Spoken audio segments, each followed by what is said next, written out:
the names have been changed to protect the innocent. Fatima Cigarettes, best of all long cigarettes, brings you Dragnet.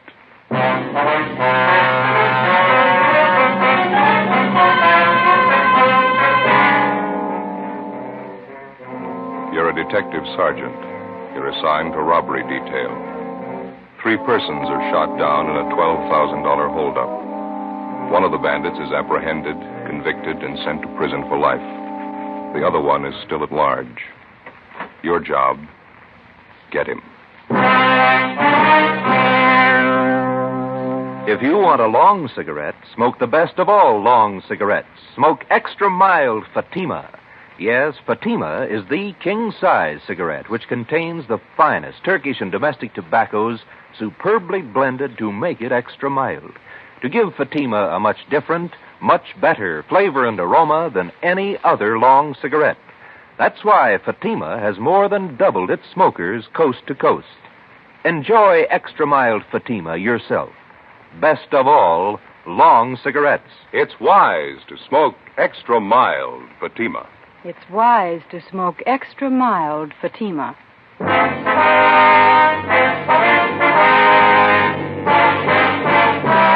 Dragnet, the documented drama of an actual crime.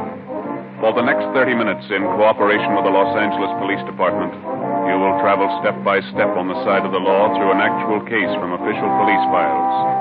From beginning to end, from crime to punishment, Dragnet is the story of your police force in action. It was Tuesday, June 6th. It was cloudy in Los Angeles. We were working the day watch out of robbery detail. My partner's Ben Romero. The boss is Captain Ed Walker. My name's Friday. I was on the way back from communications, and it was 11:35 a.m. when I got to room 27A, robbery division. Joe, how are you? Oh, hi, Dave. Message in the book for you. Come in a couple of minutes ago. Oh, thank you. Woman's voice. Wanted you to call as soon as you got in. Yeah, thank you, Dave. I'll get it now.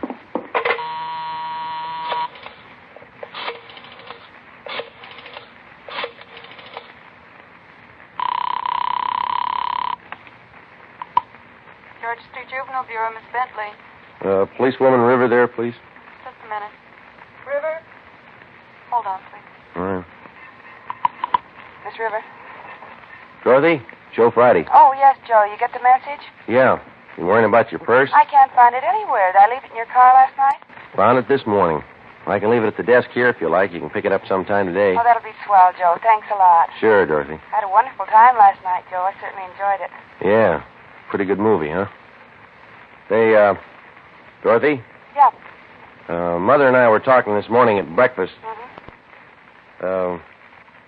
Like to come over to the house sometime for dinner? Ma'd like to meet you. Oh, well, sure. That'd be fine. I'd like to meet your mother. How about a week from this coming Monday? That's my day off. Is that okay? All right. A week from this Monday. The weather's good. Well, maybe we can have a barbecue out in the back. Oh, it sounds wonderful. Okay, see you later then. All right, Joe. Bye. Bye. Joe? Hi. How'd it work out, Ben? It didn't. Another false alarm. Sure is a scorcher out today. 4 months' work and not one solid lead. Where are we going? I haven't got the answer. I've run down so many bum tips, I don't think I know the real thing would hit me in the face. Yeah. Romero, Joe? Yes, Skipper? Oh, McGuire and Mort here from San Diego just got here. You want to come in? Yeah, right away, Ed. Well, there we are. All right. Oh, Ben, What do you say? sit down. Hope you two have more than we have. Saw in that report on the skipper's desk. 4 months leg work. Cold. Nothing at all? Oh, lots of phony tips, bum leads. We got 3 stakeouts going. His mugshot's plastered all over town. No go, huh? I don't know. I think he's got the perfect face for a killer. You can hang his description on a million guys. Got nothing on him at all. Ben here just ran down the last lead we own. Yeah, false alarm. Nothing on the APB, huh? Got dust on it. Cold enough to bury. How long's it been since it happened? Back in January, wasn't it? Yeah, 27. Stanley Finance Company, San Diego. It's all right there in the report, Ed. Yeah, I see. Hold-up shooting, got 12,000. Suspects Frank Cheney, Turk Weber. Cheney did the shooting. That's what stops me. What's that? Took us a couple of weeks to grab Turk Weber and put him away. Here it's more than 4 months and Cheney's still on the loose. Doesn't add. He can't be that smart. Well, he's free. I can't think of a better testimonial. What about the other angles Friday, besides those 3 stakeouts? We covered the town for Cheney. He had 4 months of it. Hotels, rooming houses, motor courts, bars, restaurants, the works. Must have a couple of thousand copies of his mugshot spread around. No response? Oh, get 4 or 5 calls a day on him. Been going on for weeks now. We check him out. Never the right man. What about his wife? She's still supposed to be with Cheney, isn't she? Funny thing, we haven't had one report on her. Last time the two of them were supposed to have been seen together was 5 weeks ago. That was up in Stockton. Cheney's mother-in-law lives in Marysville, huh? You still have a stakeout on her house? Yeah, no leads there either. How about it, Mort? Nothing to offer? About the same as up here. There is something we'd like to check on, though. Yeah? One of McGuire's informants was paroled 2 weeks ago. He served time with Cheney at Folsom. You have anything to say? Yeah. It's his idea Frank Cheney was the most hated man at Folsom. Most of the cons had given their right arm to cool him off. What made him so popular? Pretty much of a heel. Ran to the warden's office 3 times a week regular, informed on the other cons every chance he got. You figure some of them might want to even the score. If they know anything, I'm pretty sure they'll talk. Worth a try, and their leads can't be any colder than what we got anyway. You gonna need any help, Mort? No, McGuire and I can handle the questioning. We'll go up to Folsom tomorrow. Okay. I don't think there's any argument. This thing needs a quick answer. Joe, you and Ben will have to push a lot harder and a lot faster. Cheney's robbed and killed before. Give him a chance, he'll do it again. We've run down all the possible angles, Ed. We've checked every lead we could dig up. There's one you missed. Yeah? The right one. Find it.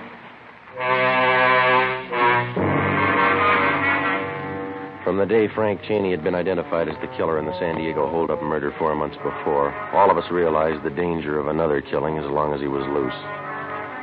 After 18 years in prison, Cheney had a gun and he had his freedom again. We knew he wouldn't give him up easily. Thursday, June 8th, Lieutenant Mort Gear and Sergeant Tony McGuire returned from Folsom Prison. After talking with most of the convicts who knew Cheney well during his prison days, they had a list of more than 40 leads to run down. Ben and I took half of them. We started checking. It went kind of slow, and the results were thin. After running down the first dozen leads, we'd found out nothing about the suspect that we didn't already know. Monday, June 12th. We checked with a John Strezak, supposedly one of Cheney's close friends up at Folsom. He'd been paroled before Cheney, and he was now working at a large commercial engraving firm down in East Maine. Yeah, I knew Cheney pretty well, Sergeant. Pretty well. Just a minute, will you? Yeah, that does it. Yeah, I know why you're here, Sergeant. I can't help you. You were pretty close to Cheney up at Folsom, weren't you, Strezak? Best friend? Everybody was his best friend. Everybody could do him some good. You haven't seen or heard from him since he got out, huh? Nope, I don't want to. I learned fast. How do you mean? He's a bum, Sergeant. Some people are born that way. Tried to talk me into a break once. I didn't buy. I knew he'd run right to the warden with it. Some people are born that way, bums. You think somebody might be hiding him out? Some of his pals. How about them? If he's got any pals, I don't know him. I can tell you this, they didn't come out of Folsom. Well, can you think of anything at all that might give us some kind of a lead on Cheney? I wish I could, believe me. Now, I better get back on the job. Shop foreman. He's no better than Cheney. A bum. All right, Strezak, thanks a lot. I'd like to know if you hear anything. I'm going to leave you one of our cards here. Yeah, okay, Sergeant. Hey, Strezak, what'd you go up for, anyhow? Just what I'm doing. Huh? Engraving. We kept at it, checking out the leads one by one, the same slow, dull routine that we'd been on for 4 months. It ate up valuable time, but it was necessary. You never know what a lead's worth until you check it out. During the past months, from the least promising sources, we'd uncovered a half a dozen bits of information about the suspect, none of them conclusive, but they helped point the way. We found out Cheney's favorite sport was sailing. Yacht clubs up and down the coast were contacted and asked to watch for him. We learned where Cheney got his eyeglasses, contact lenses. We went to the optician, got the prescription for them, and had copies of it distributed to all optical firms in the area. They got a request for lenses which matched those in Cheney's eyeglasses or contact lenses. They were to notify us. From a former college friend, we found out that the suspect was once treated for tuberculosis, and because of this, he drank only goat's milk. All the retailers in the area who sold goat's milk were contacted and alerted. We set up a system to check regularly all the mail received by relatives of both Cheney and his wife. Thursday, June 15th. Hi. San Diego called while you were out. What gear? They come up with anything? Fair. One lead told him Cheney learned the printing trade while he was up at Folsom. Knew the business well enough to work at it. San Diego checking that out? They alerted the Printers Union. We'll do the same up here. Picture and story on Cheney will be in the Union newspaper next week. Yeah. Well, we dug up another bit on Cheney. We got it this morning. What's that? Well, instead of ordinary eyeglasses, Cheney's been known to wear contact lenses. You know, glass fits right over your eye. Uh-huh. Good chance he might be wearing them now. Kind of helped change his appearance. We got the prescription for the lenses from Cheney's eye doctor. Got the information to all the optical firms in town. Good. Friday, man out here to see you. Oh, okay, thank you, Dave. All right, that's all. Better contact San Diego. Keep him posted. Right, Skipper? This gentleman here, Joe. This is Sergeant Friday. Yes, sir. How are you, Sergeant? You remember me, Vince Bertoli? You were in my place last month, the White House Grill. Place down on Alameda? Yeah, that's right. Block from Union Station. Both of you came in. Yeah. You had coffee and an omelet? You liked the omelet? Sure, yeah. What can we do for you, Bertoli? Well, remember you were talking to me? You said you were looking for somebody. You left some pictures in this card of yours here. Yeah, that's right. Well, I lost the pictures. I don't know where I lost them, but I kept your card. That's why I came to see you. What? Well, as I say, I lost the pictures, but I still have an idea what they look like. Have you seen either one of those people, the man or the woman? Well, that's why I came to check with you. A week ago, one of my steady waitresses quit, and I hired this brunette with a hard luck story. Care for a stick of gum? Licorice flavored? No. Thanks. Well, after a couple of days, I remembered that picture you gave me, and I thought she looked a little like it. That's why I kept an eye on her. Did you notice anything out of the ordinary? You bet she never dates anybody. Not even me, and I'm the boss. Not ugly either. Yeah? She always claims she's got to get home. Never gives a reason. Says she lives alone. Well, where does she live? A couple of blocks from my place on North Jersey, I think. I checked the place where she does her shopping. They tell me she buys enough groceries for 3 people. She still insists that she's living by herself, though. Yeah, that's why I thought I'd better check with you. I lost the pictures, but I hung on to your card. Will you take a look at this photograph, Bertoli? Yeah. Sure, same one you gave me. Looks just like her, Mary Sloan. Who? Mary Sloan. That's her name, isn't it? You want to turn that picture over? Mrs. Frank Cheney. Thursday, 4 p.m. Ben and I drove down to the White House Grill and had a cup of coffee. We got a good look at the waitress whom the owner, Vince Bertoli, suspected of being Mrs. Cheney. We left and waited outside in the car until 5 o'clock when the suspect came out. We followed her to a grocery store and from there to a rundown apartment building on Greystone Alley just off Temple. We waited a few minutes and then we followed her in. The tab on one of the mailboxes read, Mary Sloan, apartment 16. We went up. Which one, Joe? Number 16. It's down this way. Come on.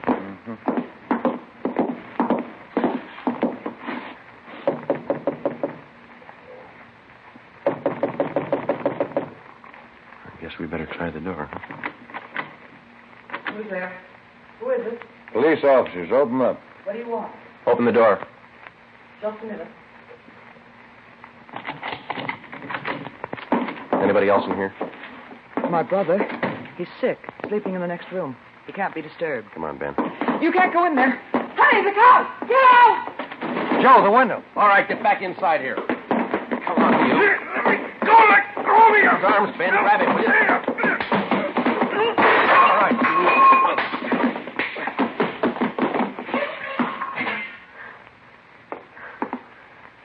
Are you all right? Yeah. Thought he broke my bridge work. Yeah, you got clipped for nothing. Not Cheney. We drove the man and the woman who identified herself as Mary Sloan back to the office where they are identified as fugitives from Miami, Florida. The man was wanted on charges of first-degree burglary. The woman was the accomplice. We turned the case over to Bunko Fugitive Detail. A little after 11 o'clock Friday morning, Ben got a tip that Cheney had been seen the night before at a small bar down near Fullerton. That's a Los Angeles suburb. He was supposed to be living in the area.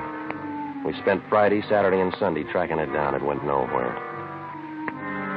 On Monday, for the first time in 3.5 weeks, we had some time off. Half a day. I picked up policewoman Dorothy River and drove her out to the house for lunch. We had a barbecue out in the backyard. Certainly a wonderful place you have here, Mrs. Friday. Beautiful garden. Oh, thank you. It's a lot of work keeping it up. Roses didn't do well at all this year. Aphids, you know. Much more spare ribs, Dorothy. The fire's just right now. Oh, no, thanks, Joe. I've had plenty. Care for another cup of coffee, Dorothy? All right, thank you. I'm glad you could come today, Dorothy. Joseph's been talking so much about you. Oh? You surprised me a little when I met you. How's that? How about some more ribs, Ma? Oh, no, thank you, Joseph. I don't think you look at all like a policewoman. Most of them are rough-looking, aren't they? Oh, no, I don't think so. They look like most women, nothing much out of the ordinary about them. Oh? Well, the times have certainly changed. We didn't have policewomen when I was a girl. Probably could have used them. Well, I don't know. I don't think we had so much crime then. Times were much different. You seem so young for such work, Dorothy. Policewoman. I'm 25, Mrs. Friday. Been with the department almost 2 years. Oh, yes, you're a young girl. Joseph's 31, you know. Yes, I know. Hey, Ma, how about letting me gather you the dishes up? Oh, no, that's all right, Joseph. You just sit there. Have your coffee. I'm used to this. Have to get used to housework when you're married. I'll bring out pie. A wonderful dinner, Joe. Your mother's very sweet. Yeah, real subtle, isn't she? Oh, motherly instinct. Somebody has to look after you. That's the phone, Dorothy. I better grab it. I'll be right back. Okay.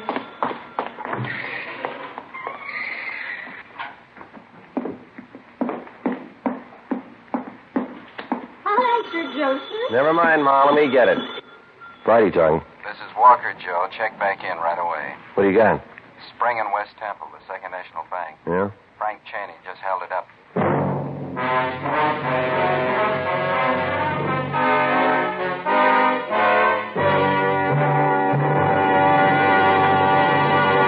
You are listening to Dragnet, the case history of a police investigation presented in the public interest by Fatima Cigarettes. If you smoke a long cigarette, it will be in your interest to listen to a typical case history of a Fatima smoker. It's the case of registered nurse Shirley Gelman of Los Angeles, California. You'll see her picture in leading magazines this week. Now, her actual signed statement. When I go off duty, I appreciate a mild cigarette. Fatimas are extra mild. I can enjoy them more. I agree. It's wise to smoke extra mild Fatima. And more smokers are discovering this every day. Actual figures show Fatima has more than doubled its smokers coast to coast. So enjoy extra mild Fatima yourself. The king-size cigarette, which contains the finest Turkish and domestic tobaccos superbly blended to make it extra mild. You will prefer Fatima's much different, much better flavor and aroma. You will agree. It's wise to smoke extra mild Fatima. It's wise to smoke extra mild Fatima. The best of all long cigarettes.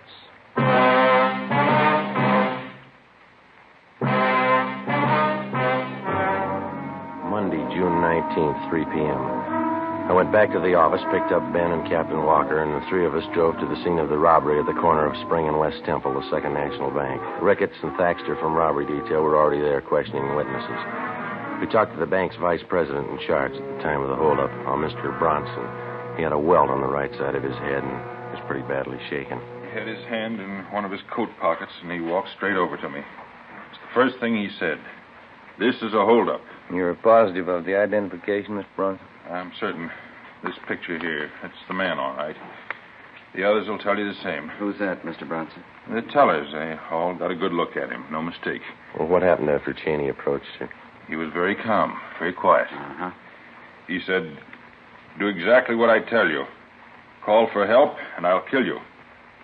He was calm all the way through it, just like it was an ordinary business with him. Did he have you get the money for him? No, he ordered me from back of the front counter there, and we went from cage to cage. Each time he had me say the same thing to the teller. This is a holdup. Give me all the currency you have. Don't call for help. How many tellers did he have you collect from? 5. Mm-hmm. This line along here, windows 1 to 5. Oh, my knees were shaking so hard I could barely walk. I kept wondering if one of the tellers might try to sound the alarm. Yes, sir. What happened after he got the money? He had me walk in front of him, down there to the side exit. Mm-hmm. That's when he hit me, I guess. Side of my head. You can see here where they bandaged it. Uh-huh. Yes, sir. How much money did he get, do you know? No, I'm not quite sure. More than 4,000. I can't help but think how lucky I am. That man's a killer, I'm certain of it. Are you sure that we can't fix you up with a ride home? No, I'll be all right, thank you. My wife's on the way down now. Can I see you fellas a minute? Yeah, thanks, sir. Excuse us, will you, Bronson? Yes, certainly. Rounded up all the dope on the getaway car Cheney used. Yeah? At 2 this afternoon, he went to a used car lot up in Figueroa, about 8 blocks from here. Asked to be shown a late model Ford. Yeah, go ahead. Salesman took him for a demonstration ride. When he pulled up for an arterial, Cheney jabbed a gun at him and told him to get out. Salesman got out. Cheney drove off. And 15 minutes later, he walked in here and pulled the robbery. That's it. The bank tellers tabbed the same Ford as the getaway car. Broadcasted all points on the car. Nothing yet. What time you got from there? 10 minutes to 4. What time did the alert go out, Thaxter? 2:45. Everything covered? Yeah, Union Station, both airports, and bus depots are all alerted. Roadblocks set up on the highways. Since 2:45. Just about. And Cheney's somewhere in the city. Find him.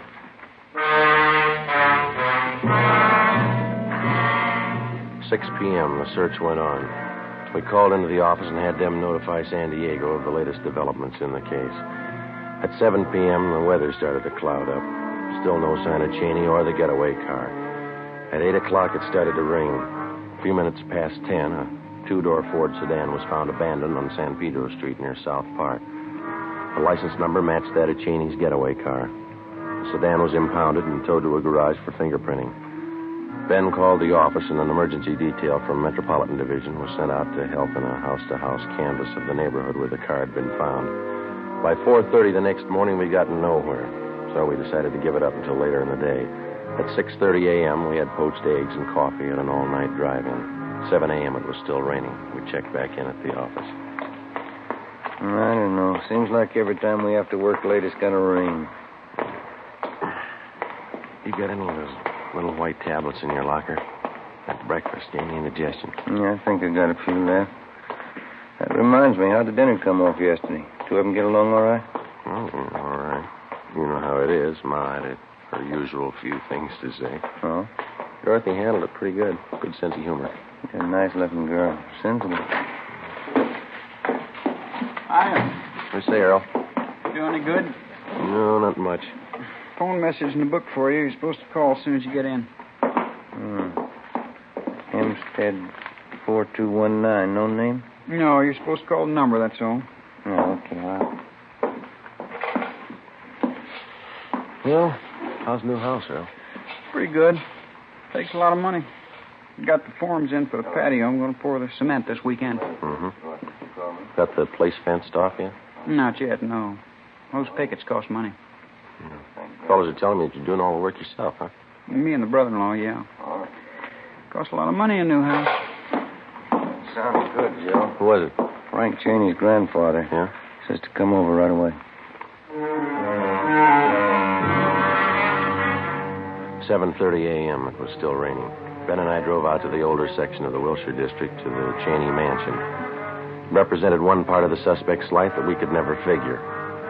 As a child and later as a young man, Frank Cheney had had every advantage and comfort that a millionaire father could buy for him. Yet for some reason, he'd settled on a career of crime. 7:45 a.m., Ben and I were shown into the main hallway of the Cheney home by the butler. He recognized us from previous visits. He took our hats and coats and then led us up the staircase to the master bedroom at the far end of the second floor. We found Cheney's 82-year-old grandfather propped up in a four-poster bed. His face was gray and sunken. There was a nurse in a white starched uniform standing by. You can go, nurse. Go on. I'll be outside if you need me, Mrs. Cheney. Yes, yes. You, have some information for us, Mr. Cheney? Of course. Hi, Carl. Sit down. Sit down. Thank you, sir. That hold-up yesterday, the bank robbery. I know all about it. Has Frank contacted you? It's like the police. Get right to the point. Has he contacted you, sir? Yes. Hand me that glass of water, please. Oh, yeah. There. Here you are.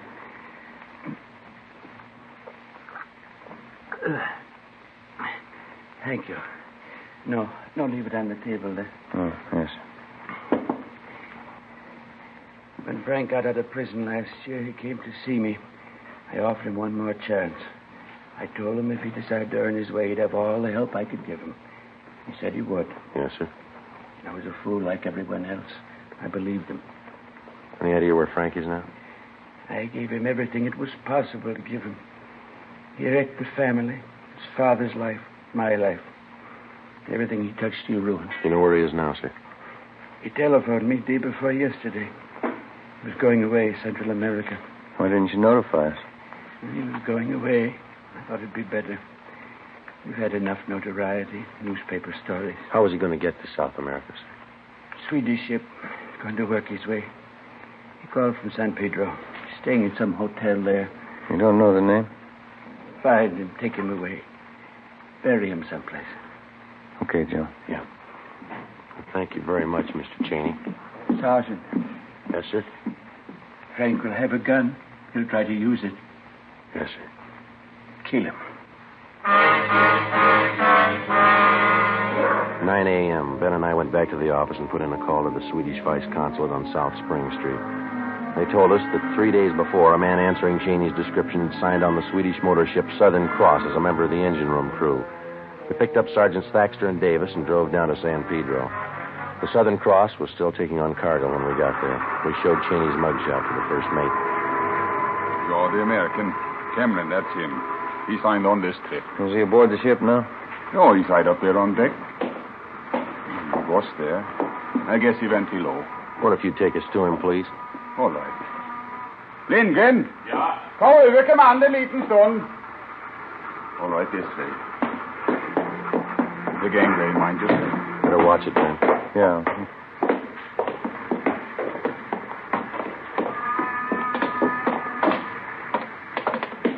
Look forward. Through here. Mm-hmm. Maybe you better stay behind here, sir. We'll take him. What's that? Might be a little trouble here. Do you want to stay behind us? All right. He must be in the engine room. Straight ahead, then turn to your left. Down the companion bay. Right, thank you. Oh, come on, now watch your step here. Yeah.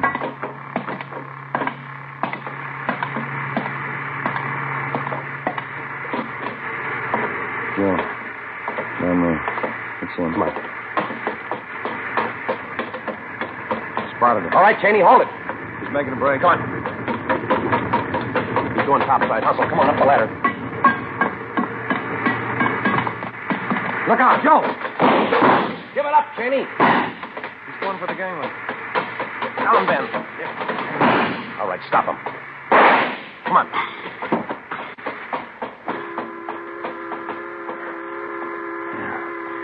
Through the shoulder. Yeah.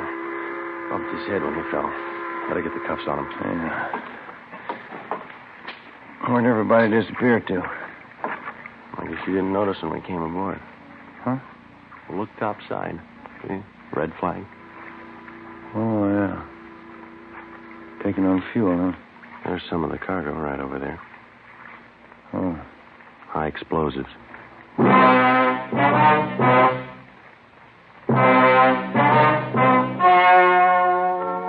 story you have just heard was true.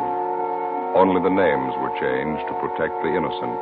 On November 2nd, trial was held in Superior Court, City and County of San Diego, State of California. In a moment, the results of that trial. It's amazing how many long cigarette smokers are changing to extra mild Fatima.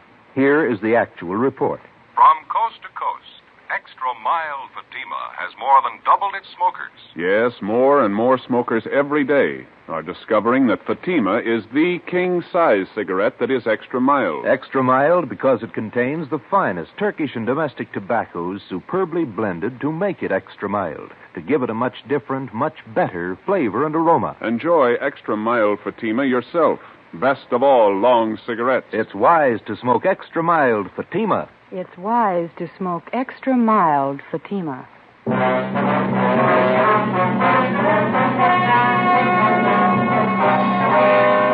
Frank Bertram Cheney was tried and convicted of murder in the first degree. He is now awaiting execution in a lethal gas chamber at the State Penitentiary, San Quentin, California.